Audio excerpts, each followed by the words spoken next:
কি করা? দোয়া, এখনই দোয়া করতে থাকে, প্রতিদিন বলবেন, একদিনও 2, 4, 10, 50 বার। সবার কাছে অনুরোধ, রাত্র অনেক হয়েছে, আমি এই জন্য দেরি করতে চাচ্ছি না, প্রত্যেকের কাছে অনুরোধ বাবা, ভাইয়া, ছেলেরা, তোমাদের কাছে অনুরোধ করি, দোস্ত আস্তে আস্তে ফেলে দিও না। আমার বাপ, আমার ভাই, আমি মূলত কথাই শুরু করছিলাম, প্রিয় নবী সাল্লাল্লাহু আলাইহি ওয়াসাল্লাম 2 মাস টানা রমজানের জন্য দোয়া করতেন, মনে আছে নি কথাটা?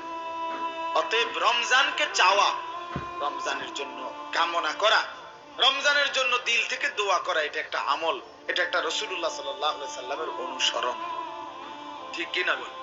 2 নাম্বার, নবী সাল্লাল্লাহু আলাইহি ওয়াসাল্লাম শাবান মাসে, রমজানের এই আগের মাসে যেটা এখন চলতেছে, এই মাসে লম্বা টানা 15 দিন, 10 দিন, 12 দিন, 17 দিন নবী সাল্লাল্লাহু আলাইহি সাল্লাম নফল রোজা রাখতেন। বছরের 11 মাসের মধ্যে একমাত্র এই মাসেই নবী রমজান ব্যতীত সবচেয়ে বেশি নফল রোজা রাখতেন। অন্যান্য মাসে নফল রোজা রাখতেন নির্ধারিত, যেমন 13, 14, 15 চাঁদের আইয়ামে বীজের 3টা রোজা রাখতেন, সোমবার, বৃহস্পতিবার দিন রোজা রাখতেন, আশুরার 10ই মুহররমের রোজা রাখতেন, জিলহজ মাসের 9 দিন রোজা রাখতেন। হ্যাঁ, এগুলো রাসূলুল্লাহ সাল্লাল্লাহু আলাইহি ওয়াসাল্লাম ওই শাওয়াল মাসের 6 রোজা রাখতেন, এগুলো নবীজির আমল ছিল। কিন্তু এমনিতে নফল রোজা টানা 15 দিন, 17 দিন, 12 দিন, 10 দিন টানা নফল রোজা, ফরজ না, রমজানের রোজা না, নফল রোজা এই শাবান মাসে নবীজি রাখতেন। নবীর সাহাবীরা জিজ্ঞেস করছেন, ইয়া রাসূলুল্লাহ সাল্লাল্লাহু আলাইহি ওয়াসাল্লাম, আপনি রমজান ব্যতীত এই শাবান মাসে এত লম্বা, এত বেশি নফল রোজা রাখেন কেন? নবীজি বলতেন, তাযীমান লিরমাদান, রমজানের সম্মানার্থে, রমজানের প্রাক প্রস্তুতি, রমজানের জন্য প্রিপারেশন, রমজানের ভালোবাসায়। আল্লাহ যেন দেখে আমার বান্দা তো রমজান চাইতেছে, রোজা রাখবে, আরে কয় কি রাখবে, তে তো রোজা রাখা শুরুই করে ঘরে হায়াত দিব না তো কারে দিব, ওই দেখি রোজা রাখতেই আছে, আল্লাহ খুশি হবে, খুশি হবে। এজন্য এই রমজানের পূর্বে এই 2টা আমল, এক, রমজানের জন্য কি করা, কমা কয় না, কথা কয়। আমি তো চান্দিনার জামাই, আপনার আমার শ্বশুর বাড়ি চান্দিনা, জানেন নি আপনার? জানেন না তো কি জানেন, তার কইয়া লাভ কি, জানেন না জানেন? আমার তো শ্বশুর বাড়ি চান্দিনা, তেগুরিয়া, তেগুরিয়া নাম শুনছেন না? আমার শ্বশুর অনেক বড় আলেম, আল্লাহওয়ালা, বুজুর্গ আলেম, আলহাজ হযরত মাওলানা মুবারক হোসেন নান্না, ঢাকা মধ্যবাড্ডা একটা বড় দাওরায়ে হাদিস মাদ্রাসার মুহাদ্দিস। আমি আমার শ্বশুরের একমাত্র জামাই, ওটার মেয়ে একজন। যাই হোক, তার কাছে কথা কর, আমি তো গল্লাই মাদ্রাসার ছাত্র। 1997 সালে পূর্ণ 1 বছর আমি গল্লাই কমপ্লেক্সে পড়ছি। হ্যাঁ, সচিব সাহেব তখন ছিলেন, সচিব সাহেব দেখছি আমি। আমার বড় ভাই তখন নতুন গল্লাই কমপ্লেক্সের আপনার আলিয়া শাখা যেটা খুলছে, ওইটার প্রধান ছিলেন, সুপার ছিলেন আলহাজ হযরত মাওলানা মাহবুবুর রহমান আশরাফি, আমার আপন বড় ভাই, এখন চান্দিনা আল আমিন কামেল মাদ্রাসার প্রধান মুহাদ্দিস, বড় ভাই, বড় ওয়াইজ আলেম। যাই হোক, তো আমি তো এখানকার, তো বলতেছিলাম আমরা যে এই 2টা আমল রমজানের পূর্বে, বিশেষ আমল কয়টা বলেন? 1 নম্বর কি করা, দোয়া, এখনই দোয়া করতে থাকে, প্রতিদিন বলবেন, একদিনও 2, 4, 10, 50 বার। সবার কাছে অনুরোধ, রাত্র অনেক হয়েছে, আমি এই জন্য দেরি করতে চাচ্ছি না, প্রত্যেকের কাছে অনুরোধ বাবা, ভাইয়া, ছেলেরা, তোমাদের কাছে অনুরোধ করি, দোস্ত হাসতে হাসতে ফেলে দিও না। ওই যে শুরু কথাটা বলতে পারলাম না, যে গাফেল জাহান্নামে যাওয়ার শায়েখ বলছে অধিকাংশ জাহান্নামী 3 কারণে। 1 নাম্বার গাফলত, খামখেয়ালি, এই খামখেয়ালি। আরেকটা হলো জাহালাত, কোরআন সুন্নাহর অজ্ঞতা, শরীয়তের মাসআলা মাসাইল, দ্বীনের বিধান জানার কোনো মানসিকতাই নাই। মানে জিঙ্গেলে চাচা ভাই না হুজুর, আমরা এরকম সাধারণ মানুষ, কোন রকমে বাতুকে খাইয়া হইয়া না তাও ইতান আমরা এত তার বুঝে গিয়ে কুলাই তার আলাপ করে বুঝেন না, আলাপ করে তাই। কিন্তু তাই নেবে আপনি যদি বলেন যে চাচা আপনি বিএস খতিয়ান বুঝেন, সিএস বুঝেন, আরএস বুঝেন, কয় বুঝিনি মানে হ্যাঁ আমনে যে আছে যে আপনাকে বাড়ির লগে দিয়ে যে রাত জাগা লইয়া যায় যে মামলা 30 বছর পরে এটা ছাড়তেন না, যেটা আর কি কও ছাড়তাম না মানে আমার বইটা লেছে আর কি কও ছাড়বো কি লেগা, বাপ দাদার জমি এই নালে দরকার হইলে বাকি 50 শতক বেচালাম এই জায়গা লইয়া স্যার তারে দেখাই দিব বেটা, জীবনে মরি আর বাঁচি দরকার হইলে ভিক্ষা করুম কিন্তু মামলা চালাম ভিক্ষা করবো এমন ডাকাইতেন ঢাকায় আছে না এমন কি কর না কা ভিক্ষা করবো দরকার হলে। তার ফুতেরে কয়ে গেছে তুই বেড়া যদি বাপের ঘরে হয়ে থাকস তোর কাকারে দিচ্ছে এই জমি কিন্তু কইলাম তাহলে আমি কবর ফাইটটা মরে যাবো। তারপরে আপনি তো মরেই গেছে না, আপনি মরণে তো আপনার কবরে ফিরছে। হায় হায় হায় হায় হায় এত বড় ডাকাত মানুষ। আল্লাহ কোরআনে বলছেন আমার বান্দা মজলিসে জায়গা ছেড়ে দিও, আমি জায়গা দিব। তা আমি বুঝছি যে আল্লাহ যেন এটা বলছে যে তুমি জায়গা দাও, ছেড়ে দাও, আমি দিব।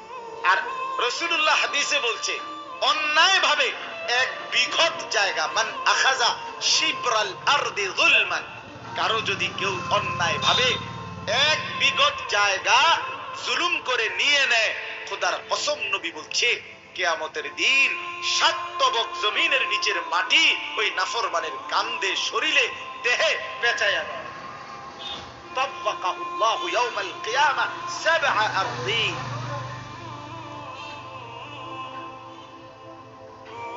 খামখেয়ালি ভূতের সুখের লাগিয়া নিজের কবর আখিরাত শেষ করে দিলেন। এই 1 বিঘত এই বেড়ারে এ বড়রে আপন ভাই, আপন চাচতো ভাই, জ্যাঠতো ভাই, মামতো ভাই, আপন চাচা 1 বিঘত জায়গা ছেড়ে দিলে বেটার বাড়িটা রাস্তাটা হইয়া যায় না তো না দরকার। আরেক কানে মাহফিলে গিয়ে 30,000 টাকা দিয়া চলো গেলে হ্যাঁ ওই আপনি 200 মাইল দূরে তারার হেঁটে গিয়ে টাকা দিছে 30,000 হেঁটে হেরা সরকার দিয়ে জনাব জমিনা দইনা 30,000 মার হাবা হাবারে মার আইসা গেছে চাচা বাইতে আইছে 30,000 টাকা। কিন্তু এখানে আপন ভাতিজাকে, আপন চাচাকে, আপন ভাইকে জায়গা এমনি তো দেওয়া যায় যাইতো না, বলেন না কেন? শুধু গ্রামে গঞ্জে এগুলো নিয়ে ঝামেলা কি একটা দুইটা? বহুত বহুত দাম না বলে কিছু বোঝেন না আপনি রে।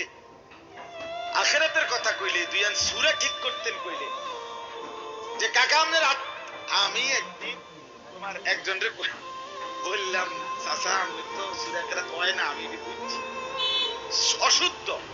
আল্লাহর রহমতে আমার নাতি 3 জন আছে। আমি আপনারে কি কইলাম আমি আরে কিও কোন চাচা আল্লাহর রহমতে তানের নাতি 3 জন। তার মানে উনার বাপ হইলো 3 জন নাতি হাফেজ বেহেশতে। আমি যাইতে আচ্ছা তো যাইবো না কেন? আমি তো ওকে তো দেখি না না ফেরেশতা আমনে টেনশনে না পড়ে রইছে, ফেরেশতারা বেহেশতে লোক মিলাই দেখতেছে না আমনের লাগা। আরে বাপ রে কাকু আপনার জন্য বেহেশতে কি মিলান যাইতেছে না, রুম মিলাইতেছে না, লোক মিলাইতেছে। এই খামখেয়ালি আখিরাতের ব্যাপারে কি উদাসীন। ইয়ালামুনা যাহিরাম মিনাল হায়াতিদ দুনিয়া ওয়া হুম আনিল আখিরাতি হুম গাফিলুন। এজন্য জাহেল হওয়া, অজ্ঞ, দ্বীন সম্পর্কে কোরআন সুন্নাহর বিধান শরীয়তের মাসআলা মাসাইল না জানা এটা জাহান্নামে যাওয়ার কারণ। এটা কিসের কারণ বলেন না কেন? আমনে নামাজ নামাজ পড়ছেন ঠিক আছে, প্রত্যেকদিন সিজদার সময় ঠ্যাং দুটো দিয়ে লাইছেন। ওদের রেকর্ডিং চলতেছে রে। রেকর্ডিং চলতেছে। আপনি তো জানেন না যে দুই পাও যদি মাটির থেকে ছুটে যায়, উঠে যায়, কিয়াম ছুটে যায়, কিয়াম ফরজ, দাঁড়ানো ফরজ, নামাজে দাঁড়ানো কি, তো এটা যদি ছুটে যায় 1 মিনিটের জন্য তো নামাজ বাতিল, সিজদায় সহু দিলেও হইতো না। এটা আপনি তো জানেন, আপনি তো গিয়ে দেখবেন হাসরের ময়দানে নাই কি আরে কোরআনে আছে ওয়ালাউ আলকা মাআদিরা, অসংখ্য নাফরমান নিজের আমলনামা দেখে, বালিল ইনসানু আলা নাফসিহি বাসীরা, নিজের চোখে নিজের আমলনামা দেখবে, দেখা গুনাহ নাফরমানি দেখে আল্লাহর সামনে মাআদিরা আপত্তি পেশ করবে, সিটারে আল্লাহর সামনে বলবে হাসরের ময়দানে, আল্লাহ এটা আমার আমলনামা, আমার নাম আছে জানিসুর রহমান, বুঝা যায় এটা আমার, কিন্তু যেই হারে মিছা কথা লিখছে আমি কইছি না না, একটা মানুষ বুঝি এভাবে মিছা কথা কি দাও, বুঝেন না কথা? এইভাবে সুদ খাইছি, ঠিক আছে খাইছি, আচ্ছা আমি ওরকারে ফিরতাম না, কিন্তু বুঝি 2-4 টাকাও বালাটিয়া নাই। ওয়ালাউ আলকা মাহাদিরা, হ্যাঁ এরকম আপত্তি করি, আল্লাহ শনিবার রবিবার সোমবার এডি নামাজ পড়ছি না আমি নিজেই কইতে পারি, কিন্তু শুক্রবারে যে 2 রাকাত পড়ছি এডি এটাই তো পরিষ্কার বোঝা যায় এই ফেরেশতা নিজে নিজে বানাইয়া লিখছে, নাইলে আমার শুক্রবারের নামাজটা আল্লাহ বলে এটা তো একটা কথা, তুমি তো শুক্রবারে 2 রাকাত পড়ছিলে, এইটা ফেরেশতাকে জিজ্ঞেস করবে, ফেরেশতা কও আমার বান্দার শুক্রবারের 2 রাকাত কই, ফেরেশতা বলবে আল্লাহ হুজুর আছে।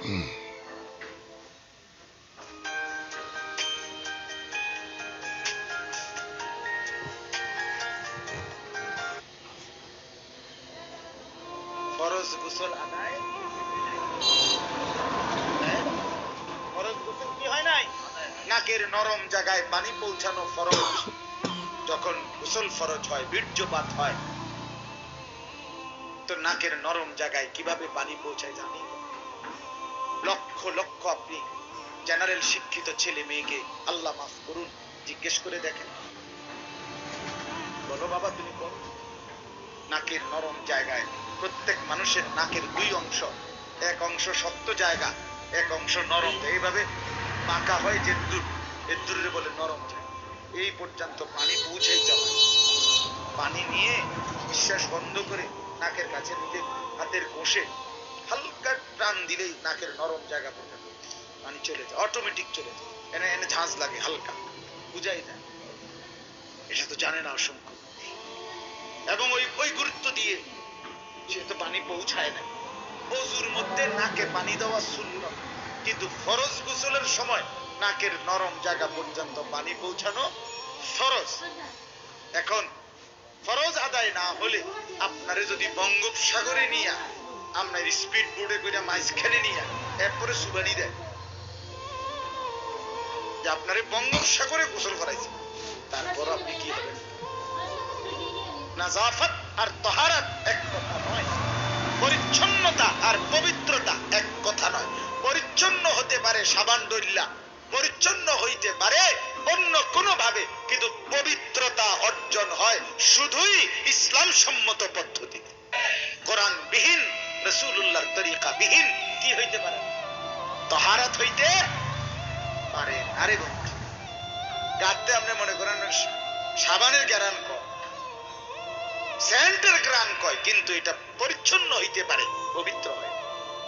আর পবিত্রতা বিহীন লা তুকবালু সালাতুন বিগাইরি তুহুরিন, নবী সাল্লাল্লাহু আলাইহি ওয়াসাল্লাম বলেন, তিরমিজি শরীফের প্রথম হাদিস, নবীজি ইরশাদ করেছেন পবিত্রতা ব্যতীত কোনো নামাজ কবুল হবে না। তাহলে আপনি শুক্রবারের 2 রাকাতে কি আর শনিবারের 4 রাকাত কি? কথা বলেন না কেন? আপনার তো কি নাই, শরীরে নাপাক, তো ফেরেশতা কি দিয়ে লিখবে? কথা বুঝছেন না কথা? এবার বুঝছেন? দিন সম্পর্কে জানা উচিত। কথা বলেন না কেন? জানা উচিত কি না বলেন? হিসাব ছাড়া আপনি আলেম আছে জিজ্ঞেস করেন, এটা তো ওলামাদের পরিষদ, আপনি জিজ্ঞেস করেন, হিসাব ছাড়া কেউ যদি 1 কোটি টাকাও দান করে, কিন্তু তার উপরে যে ফরজকৃত যাকাত, যেটা শরীয়তে ফরজ, এটা 1 টাকাও আদায় হবে না। ওটা দান তো দান, কিন্তু যাকাত হিসাব করতে হবে কিনা বলেন? হিসাব করতে হবে, আপনাকে হিসাব বের করতে হবে। আপনি আপনার মন মতো করলে হবে। আপনি আমার জিজ্ঞাসা হইছে, আচ্ছা বলে হুজুর, আচ্ছা পরিষ্কার কথা কর, নামাজ 4 রাকাত, সেজদা কয়টা মোট? 8টা, রুকু কয়টা? 4টা। আচ্ছা, তো আপনি 8টা সেজদা 4টা রুকু বুঝ পাইলে তো হইছে। তো আমি এবারে সেজদা দেওয়ান লাইছি, এবার 8টা টাকা যে হুজুর একটা বুঝ পাইলেন তো, এবার রুকু তো 4টা মারো একসাথে। হয়েছে তো নামাজ? নামাজ হয়েছে তো? ওরা টিম হয়েছে, কিচ্ছু হয়, ঠিক কি না বলেন? তাহলে আপনার মন মতো হবে কি? বাস, জাহালাত, অজ্ঞতা। ওলামাদের দরকার কেন? কেন যুগে যুগে আল্লাহ তাআলা ওলামা তৈরি করছেন? কেন তৈরি? বিশ্বাস করেন, আল্লাহর কসম, একদিন জমিনে মুসলমান ইমানদার মনে রাখবেন, ওলামায়ে কেরাম শূন্য হলে ঈমান আমলের নিরাপত্তা আখিরাতের পথ আপনাদের আমাদের কারোই মিলবে না, মিলবে না রে বাবা। ওলামায়ে কেরাম থেকে বিচ্ছিন্ন হয়ে সফলতার মঞ্জিল, আখিরাতের সন্ধান, জান্নাতের পথ কেউ পাবে না, কেউ পাবে না কোনদিন। মোবাইল টিপ্পা আখিরাত মিলবে না, ফেসবুক টিপ্পা আখিরাত মিলবে না। আখিরাত মিলতে হবে ওলামায়ে কেরামের সান্নিধ্যে, ওলামায়ে কেরামের সুহবতে। ফাসআলু আহলাদ যিকরি ফানজুরুনা, আল্লাহ বলে নাই ফানজুরু, তোমরা কিতাবে দেখে নাও শুধু, না না, ফাসআলু আহলাদ যিকরি, জীবন্ত জীবিত কোন উলামা, আমার শরণওয়ালা, আমার মুত্তাকি আল্লাহওয়ালা কোন আলেম থেকে, ইন কুনতুম লা তা'লামুন, তোমরা যা যা জানো না তা জিজ্ঞেস করে নাও, জিজ্ঞেস করো। নবীজি জিজ্ঞেস করছে, বলছে ইন্নামা শিফাউল আইয়ি আস-সুয়াল, নিশ্চয়ই অজ্ঞতার, না জানার চিকিৎসা আলেমে দ্বীন, জাননেওয়ালার কাছে জিজ্ঞেস করে নাও। আপনাদের জন্য অসাধারণ নাম নির্বাচন করছে ছেলেরা, নওজোয়ান আলেমরা, সাবিলুস সালাম ওলামা পুরুষ, একেবারেই তো অনেক সুন্দর নাম। এই নাম আমি তো আর দেখিই নাই কোন সময়। শান্তির পথ এটা, আলহামদুলিল্লাহ। তরুণ আলেম, নওজোয়ান আলেম, আপনাদেরকে নিয়ে ফিকির করছে, ভাবতেছে, ছোট্ট হোক, অল্প হোক, সীমিত পরিসরে হোক, কিন্তু ইখলাস ও তাকওয়া থাকলে একদিন আগায় যাবে, কোনো সন্দেহ। এই মাওলানা মামুনুর রশিদ আমার আগে, মূলত তার পেরেশানির কারণেই আসা, যথেষ্ট পেরেশানি, বাকিদের সাথেও আমার কম বেশি পরিচয় আছে। সবাই ফিকির করেন, আল্লাহ তাআলা আপনাদের প্রত্যেকের ফিকিরকে কবুল করে নেন উম্মতের ইসলাহের জন্য। এটা তো সিফাত। উলামায়ে কেরাম একই সাথে রাসূলুল্লাহ সাল্লাল্লাহু আলাইহি সাল্লামের ইলমের ওয়ারিস, তো রাসূলুল্লাহ সাল্লাল্লাহু আলাইহি সাল্লামের চোখের পানির ওয়ারিস। উম্মতের জন্য নবী যে পেরেশান ছিলেন, মুতাওয়াসিল আল আহজান দাইমাল ফিক, এটারও ওয়ারিস। নবীজি সারাক্ষণ চিন্তিত থাকতেন, নবী সারাক্ষণ ফিকিরে থাকতেন, কোনো না কোনো ভাবনা। আর কি করা যায়, আর কি করা? কোরআনে আছে নূহ আলাইহিস সালাম বলছে 950 বছর কোরআন কারীমের দৃশ্য দেখে, মসজিদের কোরআন, কোরআনুল কারীমের দৃশ্য দেখে, হাজার হাজার লক্ষ লক্ষ মসজিদে আল্লাহ কোরআন এমন অবহেলিত, লক্ষ লক্ষ মসজিদে যে জায়গা দিয়ে কোরআন শরীফ রাখে, আপনার আগরবাতির বাক্স, মেসবাতি, মোমবাতি, ব্যাটারির বাক্স, কথা বুঝছেন, আপনার জারুর পলিথিন ইত্যাদি, মানে যতগুলো অপ্রয়োজনীয় জিনিস, ফালতু জিনিস, এডি কোরআন শরীফ জান দিয়ে তুই তাদের সাড়ি মাড়ি দেখবেন হ্যাঁ দিয়ে। অর্থাৎ এরা যেন বুঝাইছে মসজিদ কমিটি, আমরার মসজিদের যত অপ্রয়োজনীয় জিনিস, অতএব এটা অনেক বড় জুলুম। মুহিয়্যিস সুন্নাহ হযরত মাওলানা শাহ আবরারুল হক রাহমাতুল্লাহ আলাইহি আর দুই হযরত আজীবন মেহনত করছেন কোরআনুল কারীমের মাসহাফ মানে কোরআনের এই কপি, এগুলোর সম্মান, এগুলোকে গিলাফে মোড়ানো, এগুলোকে আদর করা, এগুলোকে যথাযথ সম্মান যত্ন নেওয়া। আমি আজকে এই অনুরোধ করব, আপনারা সাবিলুস সালাম ওলামা পরিষদ আপনারা উদ্যোগ নিয়ে এই মসজিদের সমস্ত কোরআনে গিলাফ করেন। আমি 500 টাকা দিব, এক্ষুনি দিয়ে যাবো, আপনারা বাকিটা আপনারা মিলাইয়া দিবেন। আমার মাদ্রাসায় আলহামদুলিল্লাহ আমি তো আমার মাদ্রাসার একজন হাফেজ সাহেবকে দায়িত্ব দিছি, পুরা মাদ্রাসার মধ্যে একটা কোরআন শরীফ যদি কোনোদিন গিলাফ ছাড়া, আমি ইনশাআল্লাহ এখন চল গিলাফ ছাড়া কোরআন শরীফ নাই আমার মাদ্রাসায়। বলছি যদি কোনোদিন গিলাফ ছাড়া কোরআন শরীফ দেখি তো আমনের বেতন থেকে কাটা যাবে, সাফ কথা। এরপরে বলছি প্রয়োজনের অতিরিক্ত আপনি কোরআন শরীফ দিবেন মাদ্রাসায়, ওই আপনার বিপদ, আপনার বেডির সিজার, দুটো কোরআন শরীফ মান্যতের কোরআন শরীফ মান্যতের জন্য না দিয়েছে, কোরআন শরীফ জিন্দেগির জন্য না দিয়েছে। কথা বলেন না কেন? হুদাল্লিন নাস, এটা মানবতার হেদায়েত, মানবতার হেদায়েত। স্ত্রীর সিজার, তো এই সময় কি করতে হয়, আল্লাহকে কিভাবে ডাকতে হয়, আল্লাহকে সেজদা দিতে হয়, সেই বিধানে না জানা দরকার ছিল। যে পেরেশান অবস্থায় নবী কি করতেন, ইজা হাযাবাহু আমরুন ফাযাআ ইলাস সালাহ, স্পষ্ট হাদিস। নবী সাল্লাল্লাহু আলাইহি সাল্লাম যখনই পেরেশান হতেন সাথে সাথে নামাজের জন্য ছুটতেন। হযরত আনাস রাদিয়াল্লাহু তাআলা নুকে জিজ্ঞেস করছে, নবী সাল্লাল্লাহু আলাইহি সাল্লামের জামানায় আপনারা ঘূর্ণিঝড় অথবা তুফান দেখলে কি করতেন? উনি বলতেন, আরে আল্লাহর বান্দা, আস্তাগফিরুল্লাহ, বলো কি তুমি? ঘূর্ণিঝড় তুফান দেখলে নবীর জামানায় কি করতাম আমরা? মানে আমরা তো নবীজির জামানায় আকাশ অন্ধকার হলেই, শুধু আকাশ কালো হলেই মসজিদে ছুটে নামাজে দাঁড়িয়ে যেত। ঘূর্ণিঝড় তো আরো পরের খবর, এর আগেই তো নামাজে দাঁড়াই যেত। বিপদের ঘন ঘটা দেখলেই আমরা নামাজে দাঁড়াই। করণীয় তো ছিল এইটা। আপনি যে কোরআন শরীফ দুইটা মসজিদে দিচ্ছেন, এটি জমাইতে জমাইতে জমাইতে আপনার অবহেলার সাথে পড়ে আছে, খোদার 10 বছর চলে গেছে, এমনও কোরআন শরীফ যে কোরআন শরীফে কেউ কোনোদিন আর হাত লাগায়। আহা, আসরের ময়দানে কোরআন বলবে, আল্লাহ এই মানুষগুলোকে জিজ্ঞেস করেন আমাকে ছাপাইলই বা কেন, আর আমাকে পড়লই না। আল্লাহর রাসূল বলবে, কোরআনে আছে সূরা ফুরকানে, وقال الرسول يا ربي إن قوم اتخذوا هذا القرآن مهجورا।